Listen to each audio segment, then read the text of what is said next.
ठीक है, तो कल हम लोगों ने कहां खत्म किया था? चैप्टर नंबर 2 सॉल्यूशन, और सॉल्यूशन में हम लोग क्या देख रहे हैं? Colligative properties. कोलिगेटिव प्रॉपर्टीज में आपकी सेकंड कोलिगेटिव प्रॉपर्टी है and that is elevation in boiling point. ठीक है, एलिवेशन इन बॉइलिंग पॉइंट, ये जो सारी कोलिगेटिव प्रॉपर्टी है ये आप लोग जानते ही हो। फाइनल टारगेट क्या है इनका?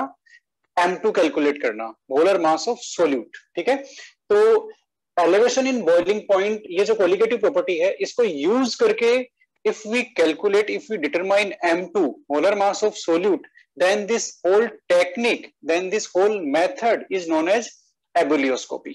What? Ebullioscopy is the method in which we use elevation in boiling point to calculate molar mass of solute. ठीक है, ओके। अब हम लोग एक बेसिक डिस्कशन ले चुके थे, और उस बेसिक डिस्कशन में हम लोगों ने क्या समझा था कि नॉन वोलेटाइल सोल्यूट जैसे ही हम लोग ऐड करते हैं सॉल्वेंट में, वैसे ही क्या होता है, वेपर प्रेशर उसका डाउन हो जाता है, वेपर प्रेशर डिक्रीज हो जाता है। जैसे जैसे वेपर प्रेशर डिक्रीज होगा वैसे वैसे बॉइलिंग पॉइंट क्या होगा? इंक्रीज होगा। ठीक है, तो और कोई भी जो लिक्विड है, कोई भी लिक्विड है, उसके बॉइल होने की कंडीशन आपको पता ही है कि उसका वेपर प्रेशर जब environmental pressure one atmospheric pressure के इक्वल हो जाता है तब वो बॉइल होता है। ठीक है, तो यहां पर ये जो वेपर प्रेशर में चेंज हो रहा है, ठीक है, और इंडिविजुअल सॉल्यूशन और सोल्वेंट इनके बॉइलिंग पॉइंट्स क्या है, और कैसे नॉन वोलेटाइल सोल्यूट ऐड करने से, कैसे नॉन वोलेटाइल सोल्यूट ऐड करने से बॉइलिंग पॉइंट में एलिवेशन हुआ। ठीक है, इसको हम लोग देख सकते हैं वेपर प्रेशर और आपका जो टेम्परेचर का जो ग्राफ है उससे हम लोग देख सकते हैं। ठीक है, हम लोगों ने सबसे पहले क्या लिए? दो सैंपल लिए, एक सोल्वेंट एक solution. These two dots represent these. Okay, तो यहां पर देखिए सॉल्यूशन का वेपर प्रेशर डिफॉल्ट ही कम होता है, बाय डिफॉल्ट कम होता है। ठीक है, तो हमने सॉल्यूशन का जो ये जो डॉट है वो लोअर वेपर प्रेशर पे है, और ये जो सोल्वेंट का है यहाँ पर इसका वेपर प्रेशर ज्यादा होता है, तो इसको हमने ऊपर लिया है। ठीक है, अब हमने क्या किया? टेम्परेचर इंक्रीज करना स्टार्ट किया। जैसे जैसे टेम्परेचर इंक्रीज करेंगे आप जानते हो वेपर बनेगी, वेपर जैसे जैसे ज्यादा बनेगी वेपर प्रेशर इंक्रीज होगा। तो जैसे जैसे टेम्परेचर इंक्रीज करेंगे वेपर प्रेशर इंक्रीज होगा, और ये पर्टिकुलर पॉइंट ऐसा है जब सोल्वेंट का जो वेपर प्रेशर इंक्रीज होकर के वन एटमॉस्फेरिक प्रेशर वाली ये लाइन है, ये देखो इसको क्रॉस करता है, यानी कि इस पर्टिकुलर टेम्परेचर पे सोल्वेंट का vapour pressure one atmospheric pressure के इक्वल हो गया और वो बॉइल होने स्टार्ट हो गया। That's why this particular temperature is boiling point of pure सोल्वेंट TB not. Okay, and solution के लिए देखो जैसे जैसे हमने टेम्परेचर इंक्रीज किया वैसे वैसे क्या होगा, इसका भी वेपर प्रेशर इंक्रीज होगा, और ये पर्टिकुलर टेम्परेचर ऐसा है जिस पर इसका वेपर प्रेशर ये देखो इंक्रीज होते हुए किसके इक्वल हो गया? वन एटमॉस्फेरिक प्रेशर के इक्वल हो गया, यानी कि ये भी बॉइल होना स्टार्ट हो गया। तो ये जो पर्टिकुलर टेम्परेचर है जिसपे सॉल्यूशन बॉइलिंग होना स्टार्ट हुआ है वो है boiling point of solution TB। ठीक है, आप क्लियरली देख सकते हैं TB की वैल्यू है वो is greater than TB not. इसका मतलब एक सॉल्यूशन का बॉइलिंग पॉइंट उसके सोलवेंट से हमेशा ही ज्यादा होता है, और एक सॉल्यूशन का वेपर प्रेशर उसके सोलवेंट से हमेशा ही कम होता है एक पर्टिकुलर टेम्परेचर पे, सेम टेम्परेचर पे। ठीक है ना? तो अब ये वैल्यूज हैं TB not boiling point of your solvent, TB boiling point of solution, delta TB ये है elevation in boiling point. This is delta TB, this difference between these two boiling points. Okay, this difference is known as delta TB। This is elevation in boiling point, okay, and this is the colligative property। Okay, ये वो colligative property है जिसकी हम लोग बात करने वाले हैं। ये वो कोलिगेटिव प्रॉपर्टी है जो नंबर ऑफ पार्टिकल्स पे डिपेंड कर रही है। It means number of particle जितना ज्यादा होगा इस कोलिगेटिव प्रॉपर्टी का मैग्नीट्यूड उतना ही ज्यादा होगा। इट मींस आप यहां पर जितना ज्यादा अमाउंट सोल्यूट का डिसोल्व करेंगे सॉल्यूशन का बॉइलिंग पॉइंट उतना ही ज्यादा होता चला जाएगा। ये देखिए सोल्वेंट तो प्योर सोल्वेंट है, प्योर कंपाउंड है, इसका तो बॉइलिंग पॉइंट फिक्स है। ये जो TB है ये उधर इसकी वैल्यू है वो उधर शिफ्ट होती चली जाएगी और ये डिफरेंस इंक्रीज होता चला जाएगा। कब? जब आप अमाउंट नॉन वोलेटाइल सोल्यूट का अमाउंट इंक्रीज कर देंगे तो TB की वैल्यू शिफ्ट होती चली जाएगी, डेल्टा TB इंक्रीज होगा। This is the meaning of colligative property. Okay, yes, अब देखते हैं भाई, ये तो सारा जो डिस्कशन हम लोग कल ऑलरेडी कर चुके थे। अब देखते हैं, आप लोग जानते हो हम लोग कोलिगेटिव प्रॉपर्टी किन के लिए पढ़ रहे हैं, डाइल्यूट या कंसंट्रेटेड सॉल्यूशंस के लिए, बताना जरा। डाइल्यूट। ओके, तो फॉर डाइल्यूट सॉल्यूशन ये कंडीशन हम हमेशा लेंगे। डाइल्यूट सॉल्यूशन के लिए एक एक्सपेरिमेंटल फैक्ट है, वो क्या है, वो है आपका जो डेल्टा टीबी है, elevation in boiling point, is directly proportional to molality. ये लो भाई, मोलिलिटी के डायरेक्टली प्रोपोर्शनल है। ठीक है, इसका मतलब क्या हुआ, इसका मतलब डेल्टा टीबी नंबर ऑफ मोल के भी डायरेक्टली प्रोपोर्शनल होगा। एक ही बात है, बिकॉज मोलिलिटी क्या है, number of mole dissolved in 1 kg of solvent. Okay, so ये इसके भी डायरेक्टली प्रोपोर्शनल है। और ये जो इक्वेशन है, ये साफ साफ बता रहा है कि डेल्टा टीबी एक कोलिगेटिव प्रॉपर्टी है, because it is directly proportional to the number of moles. Number of mole represent the number of particle, same thing. Okay, so that's why delta TB it is a colligative property. अब आगे देखते हैं, ठीक है, अब देखते हैं आगे, delta TB directly proportional to molality. Okay, molality small m से इंडिकेट करते हैं ना, कैपिटल M लिखेंगे तो क्या हो जाएगा, बताना जरा, कैपिटल M लिखेंगे तो क्या हो जाएगा, बोलो। ये मैंने लिख दिया, कैपिटल M लिखा, एक मैंने M1 लिखा, एक मैंने M2 लिखा। इस चैप्टर में ये 3 कैपिटल M हम लोग यूज ले रहे हैं। बता दो जरा क्या क्या हो गया, कौन क्या क्या हो गया। ये आपका स्मॉल m हो गया, स्मॉल m, देखो आपका स्मॉल m मोलिलिटी, आप लोग जानते हो, ये मोलरिटी, ये आपका molar mass of no molar mass of solvent. ठीक है, ये आपका मोलर मास ऑफ सोल्यूट। ये हम ये जो कोलिगेटिव प्रॉपर्टीज में, स्पेशली कोलिगेटिव प्रॉपर्टीज में हम लोग ले रहे हैं। बाकी तो आप लोग M1 M2 को बहुत सारी इक्वेशन में हम लोग molarity of before dilution after dilution, वो फॉर्मूला याद है ना आपको, after dilution before dilution M1 V1 is equal to M2 V2। तो वहां पे M1 V1 क्या आ रहा है, molarity before dilution, and M2 क्या है, मोलरिटी आफ्टर डाइल्यूशन। तो ये है, तो आप लोगों को ये ध्यान रखना है, स्मॉल m क्या है, मोलरिटी। ओके, तो ये हो गया। मोलरिटी का फॉर्मूला बता दो भाई क्या है, ये तो आप सबको पता है, स्मॉल m का फॉर्मूला बता दो, number of moles of solute upon mass of moles of solute, number of moles of solute, बात तो सही है, divided by mass of solution. नहीं, यही तो गलती करते हो, मास ऑफ सॉल्वेंट इन केजी, ये केजी में ही लेना है, ये डिफॉल्ट है डेफिनेशन। ठीक है, तो इसको हम क्या ऐसे भी लिख सकते हैं क्या, N2 divided by M1 kg, right.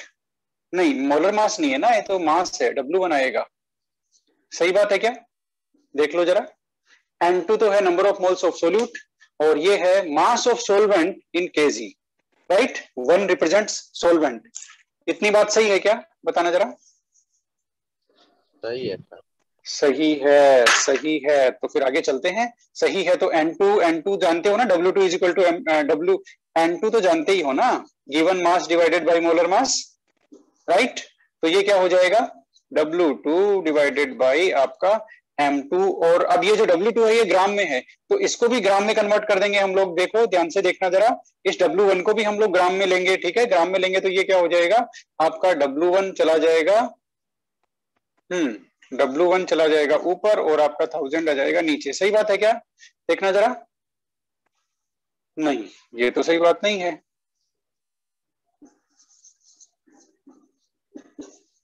ये सही है। ठीक है, समझ में आ गया आपको, बता भी दो। Yes sir.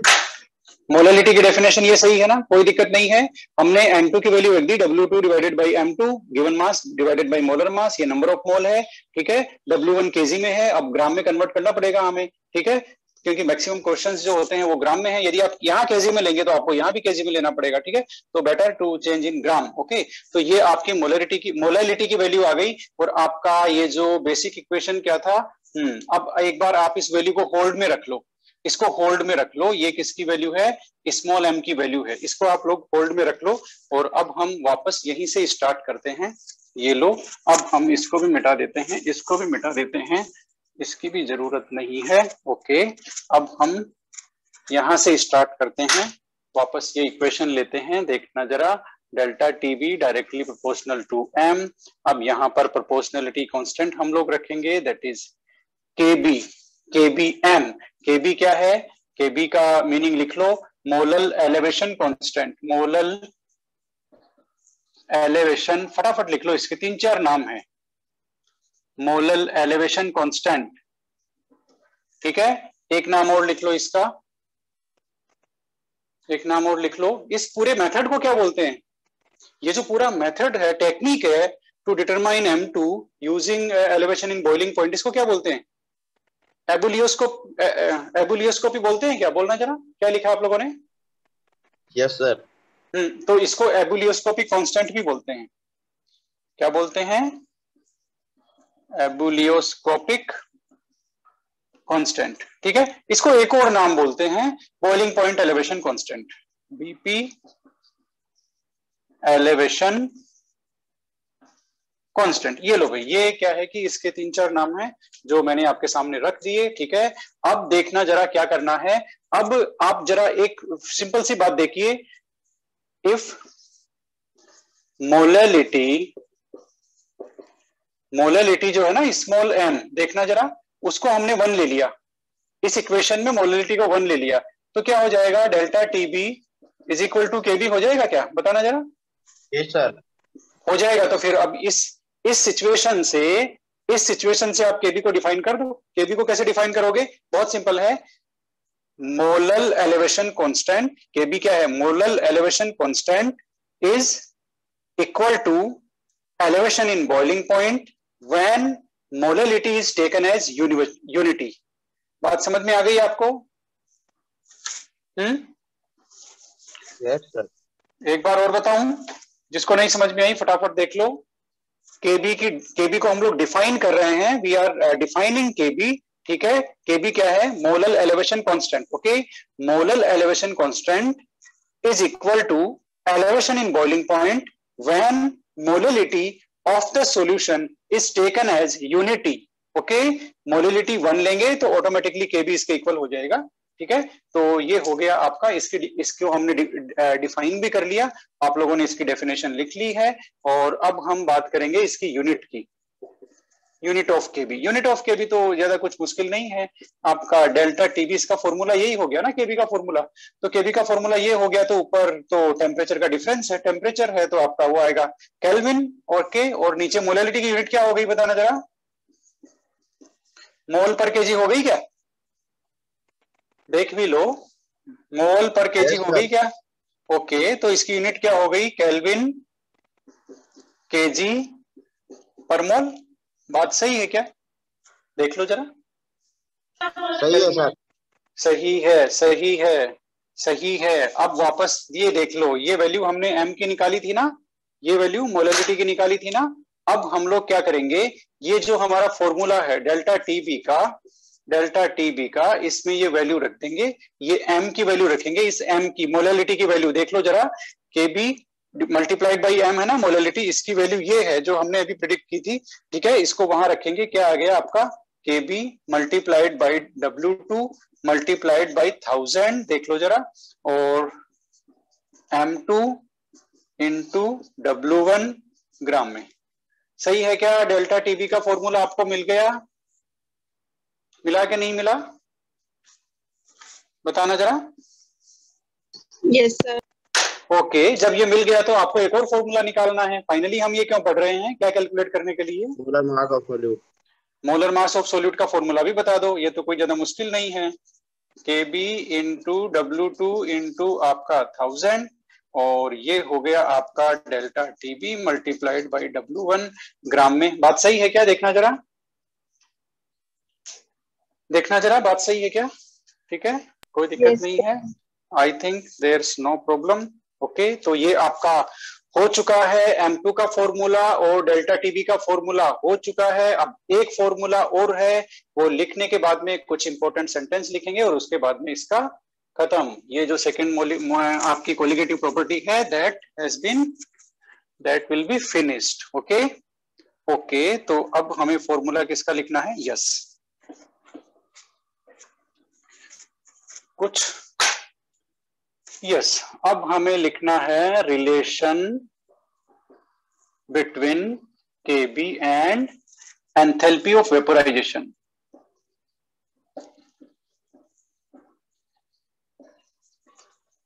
Enthalpy of vaporisation, ठीक है। ओके, तो वेपोराइजेशन की एंथैल्पी हो गई हमारी, और उसके अंदर क्या रिलेशन, चलो इसका यही लिख देते हैं सिंबल भी, इसका नोटेशन है ये लो, ठीक है ना। अब इधर देख लो भाई, Kb में और उसमें क्या रिलेशन है वो देख लो फटाफट। Kb is equal to R into M1 multiplied by आपका TB not whole square and divided by delta H VP। इसको डबल P करने की क्या जरूरत है, ठीक है, मल्टीप्लाइड बाई 1000। ये लो भाई, ये Kb का फॉर्मूला है। Kb यानी कि मोलर एलिवेशन कांस्टेंट, इसमें और किसमें रिलेशन है? एंथैल्पी ऑफ वेपोराइजेशन में, है ना। एंथैल्पी ऑफ वेपोराइजेशन, हम वेपोराइजेशन से ही तो डील कर रहे हैं, हम लोग बॉईल कर रहे हैं ना उसको, लिक्विड को, सॉल्यूशन को बॉईल कर रहे हैं, तो वेपोराइजेशन की एंथैल्पी से डील कर रहे हैं। तो एंथैल्पी ऑफ वेपोराइजेशन और Kb में क्या रिलेशन है? ये है, ठीक है। अब आप लोग एक दो इंपॉर्टेंट सेंटेंस लिख लो, फिर हम इसको खत्म करते हैं इस गेम को। सबसे पहला सेंटेंस क्या है आपका कि ये जो क्या बोलते हैं, Kb है ना, Kb, ठीक है ना। ये लिख लो, मैं लिखवा देता हूं, लिख लो। Kb is characteristic for any solvent. Kb is characteristic for any solvent, ठीक है। It depends on, Kb is characteristic for any solvent, it depends on, किस किस पे डिपेंड करती है देख लो।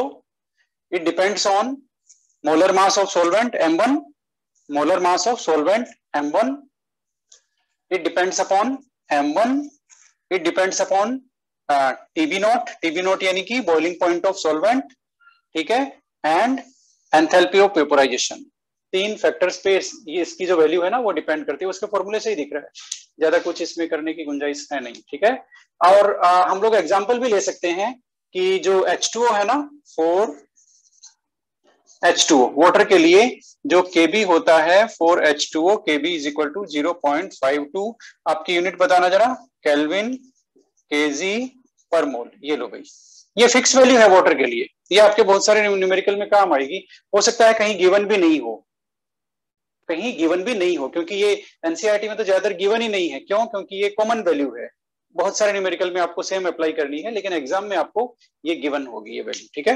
वाटर के लिए Kb की वैल्यू इतनी है, ओके, ये हो गया। अब एक इंपॉर्टेंट सेंटेंस और है, ठीक है, एक इंपॉर्टेंट सेंटेंस और है, वो भी लिख लो।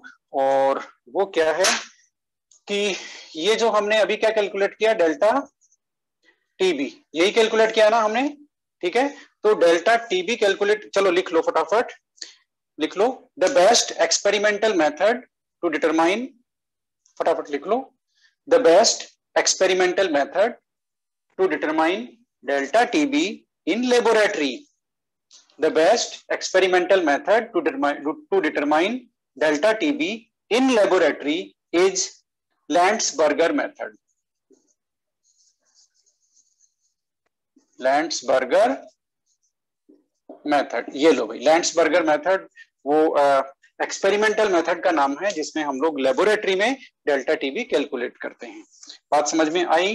ये हमारा ये पूरा जो डिस्कशन है सेकंड कोलिगेटिव प्रॉपर्टी का, एलिवेशन इन बॉइलिंग पॉइंट, ये हमारा ओवर हो चुका है। दो तीन इंपॉर्टेंट फॉर्मूले हम लोग ले चुके हैं। अब हम क्या लेंगे?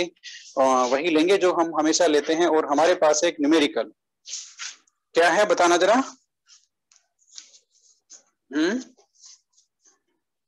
हमारे पास है एक न्यूमेरिकल, और वो है आपका इन टेक्स्ट क्वेश्चन 2.10। फटाफट फटाफट, just be in contact with your own NCERT, okay, and just identify what is given in the question. Boiling point of water, water का boiling point दिया हुआ है भाई चलो यस, तो लिख देते हैं बीपी ऑफ H2O। अच्छा, H2O का बीपी, H2O तो सॉल्वेंट का काम करेगा ना, ठीक है, सॉल्वेंट का काम करेगा, तो ये क्या हो गया आपका टीबी नॉट की वैल्यू हो गई ये, ठीक है। कितनी दी हुई है बताना जरा, बोलते जाओ। 2.10, पेज नंबर आपका 55, जल्दी करो भाई, एनसीईआरटी एक्सेस तो इमीडिएट होना चाहिए, उसमें ऐसा थोड़ी है कि वो सर 2 महीने पहले कहीं रख दी थी और अब ढूंढना है बोल करके, ये थोड़ी ना होता है। हो गया। अब इन्होंने पूछा है how much sucrose is to be added to 500 gram of, yes 500 gram में सुक्रोज कितना ऐड करें कि इसका बॉइलिंग पॉइंट 100 हो जाए। ओके, क्वेश्चन आपने समझ लिया क्या, बताना जरा। Yes, sir. देखो बहुत सिंपल सी बात है, क्वेश्चन में इन्होंने क्या कहा है, boiling point of water is इतना इतना है, इतना उतना, ठीक है। उसके बाद क्या कहा, how much sucrose is to be added, sucrose कितना ऐड करें कि इसका जो बॉइलिंग पॉइंट है वो 100 हो जाए।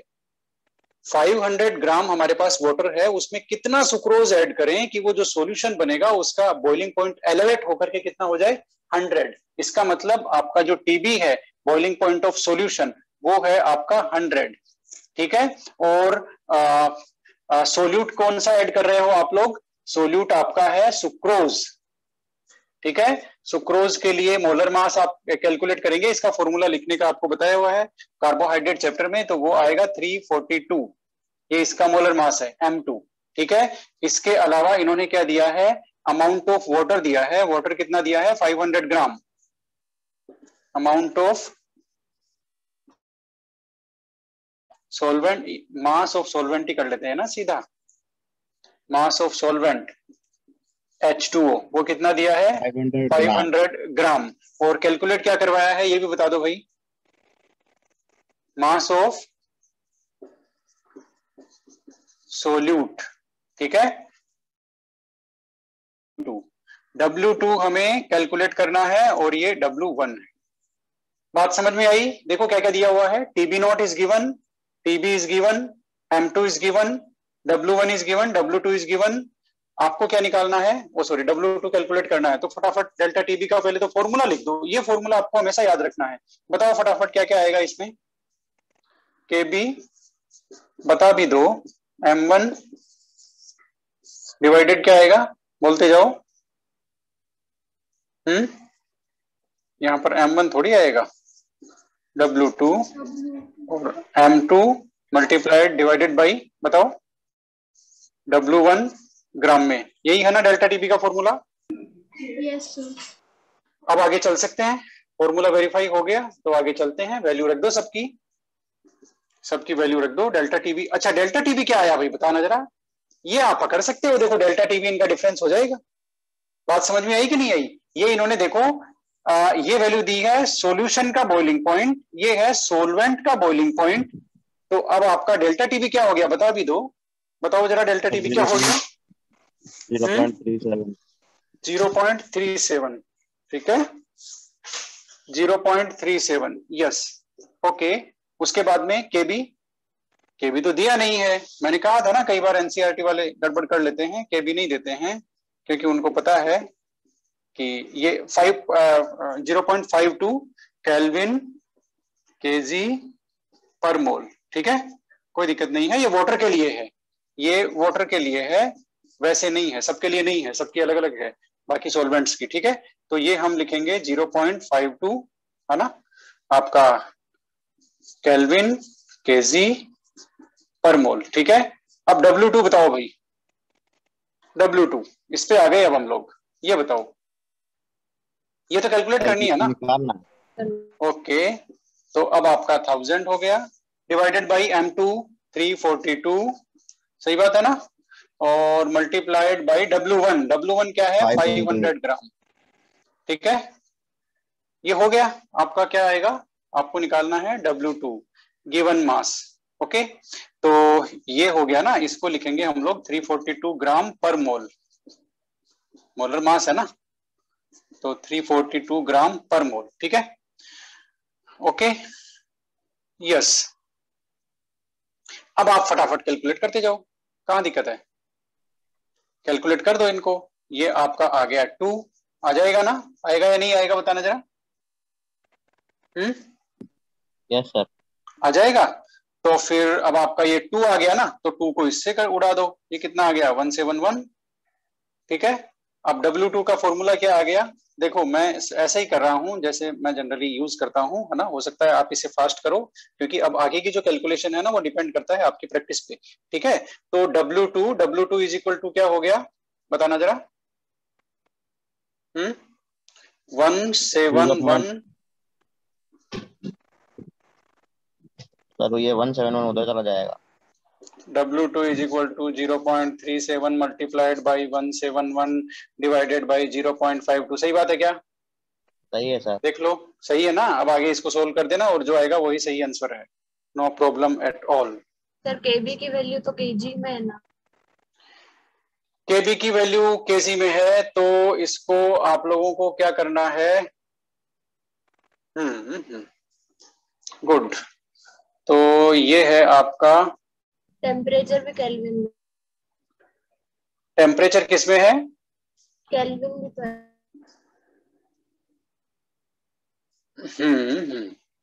टेम्परेचर भी केल्विन में है, तो केल्विन केजी और पर मोल, तो यह आपका वैसे देखा जाए तो ये गया मोल मोल गया। अब यहाँ कितना है,